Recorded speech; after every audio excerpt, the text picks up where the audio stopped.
Hey guys, it's Broomstick. So I really wanted to talk about a conversation I had with one of my Dark Capsule friends recently. He's Curry and he's Money Max. He's an interesting guy. Shout out to him. So we were at that wedding in the last video and we were talking about how it was my first time at a wedding and just kind of like the reasons why. And he took a genuine interest in it. And I think why, even though he's trying to date other Priya, he's trying to date other Priya kind of women. Same as him. And I think why he took an interest in it is because the hypergamy floating is bleeding out into all kinds of cultures, ethnicities. And then you got a situation where Becky's leading the culture, leading in a very toxic way, and it's bleeding out into Priya, Grace Chang, Keisha, all that. And Keisha's kind of at the forerunner of this too as well in its own way. Becky's more of an under the hood toxic, and then Keisha's more of an in your face toxic. And I just want to kind of like harp on the fact that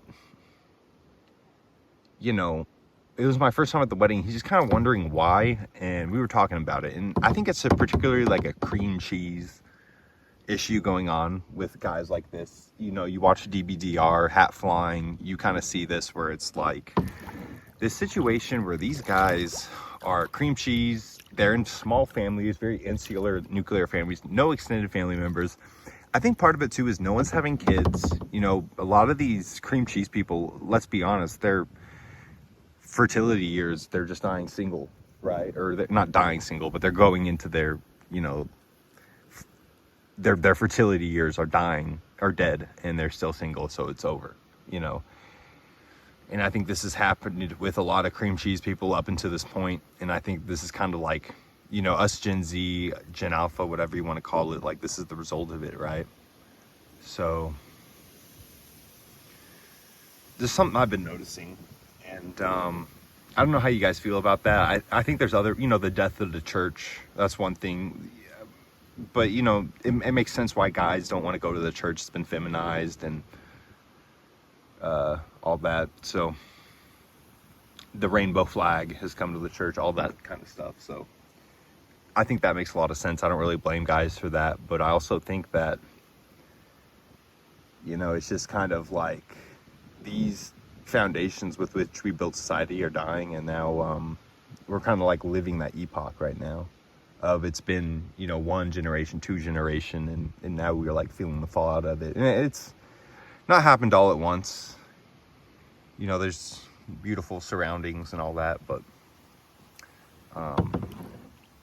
it's, we got a, I don't know if it's going to get any better from here. It doesn't matter who you elect or whatever, or if this is going to turn around. But yeah, these guys with no one to like turn to, like a lot of these guys I think end up homeless and stuff. Like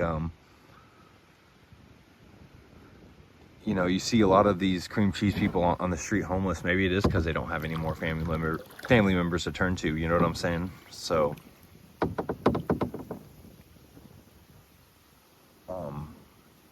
just, yeah, if you are cream cheese, I'd say like keep your family close, especially if you have anyone in like any, if you have any like boomer professional parents or anything, don't be afraid to kind of like tap them for like nepotism. If you're struggling for like getting a job or whatever, everyone's doing it, so don't feel bad about that or anything like that. It's kind of society's becoming more and more winner take all, and anything of the old world, the old wealth you can like cling to in this time. I think secure it, make sure you get your stock of Bitcoin, all that too. But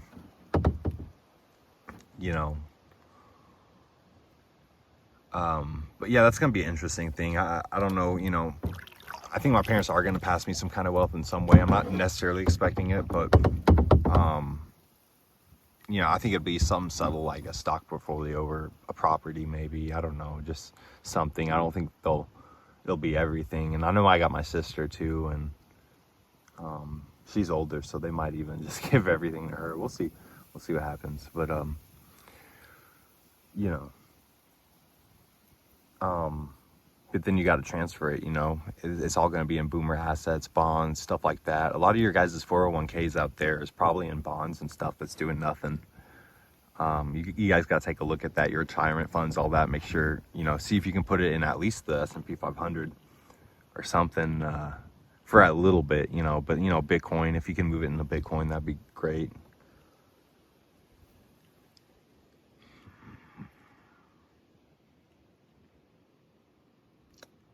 But here we are, you know, the collapse of the empire.